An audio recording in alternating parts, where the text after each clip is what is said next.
launching a tasty pastry. It's a low-carb Pop-Tart. It's got 3 to 4 grams of net carbs, and we love this show. This is our best place to be in LA.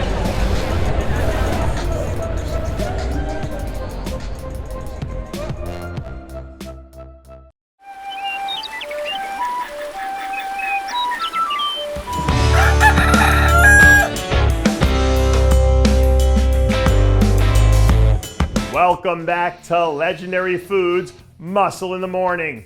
I'm Dave Palumbo, and today is Friday, October 21st, 2022.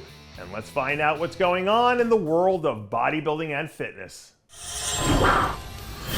I think it was Warren Buffett's business partner, Charlie Munger, who said that opportunity comes to the prepared mind, which is a statement that's as true for bodybuilding as it is for investing. And if you look at how much opportunity there is in the 212 division right now, it makes all the sense in the world for someone like Lucas Cuello to be dotting his I's and crossing his T's with precision this far out from the Olympia weekend. The fact that he only competes once or twice a year probably does him a disservice, because he usually isn't one of the names that comes to the front of your mind when you're talking about the top guys in the 212 division, which is a shame, because what we saw him do when he won the muscle contest in São Paulo, Brazil, was probably the most impressive performance in the 212 division that we've seen all year long.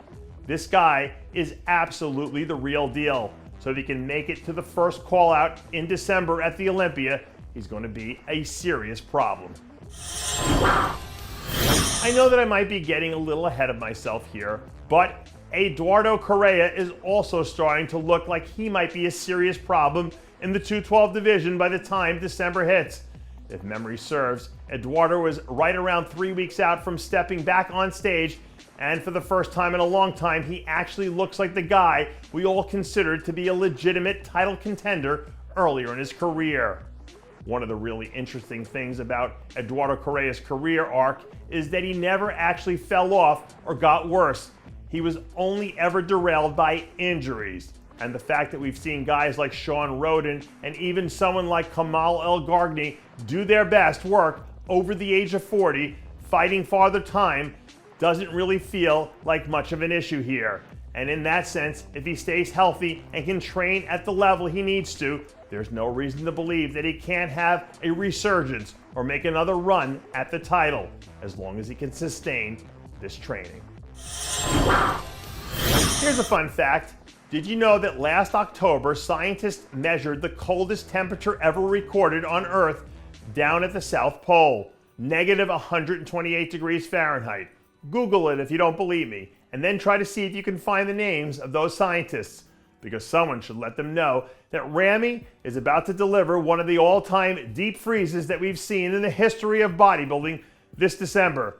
When his camp released this video earlier in the week, they made a point to say that this was the best that he's ever looked at 325 pounds.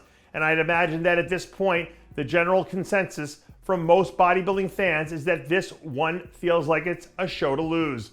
There just isn't anyone else in the lineup who even comes close to matching what he can bring if he's at his best. And if we're getting the best version of Ramy ever, this one is probably a done deal.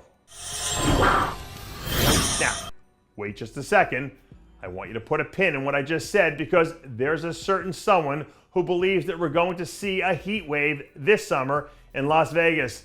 And just in case you couldn't tell, that person's name is Nick Walker. No one else in the lineup will be able to match Ramy in terms of sheer size, but out of all the top tier contenders, Nick is probably the closest. And given his track record of one-upping his performance every time out, and the fact that he took the entire year off to prep for this one show, the Mr. Olympia, you'd imagine that this version of Nick Walker should be the most to deal with what Ramy's bringing to the table. Now, does that mean that he can deliver enough heat to offset the deep freeze? I guess only time will tell. But at the very least, it should make the next 9 weeks or so very entertaining as we watch everyone try to jockey for their position. And that does it for yet another edition of Muscle in the Morning. I'm Dave Palumbo, reminding you to always be true to your passions, and make sure to follow us on Facebook, Twitter, and Instagram.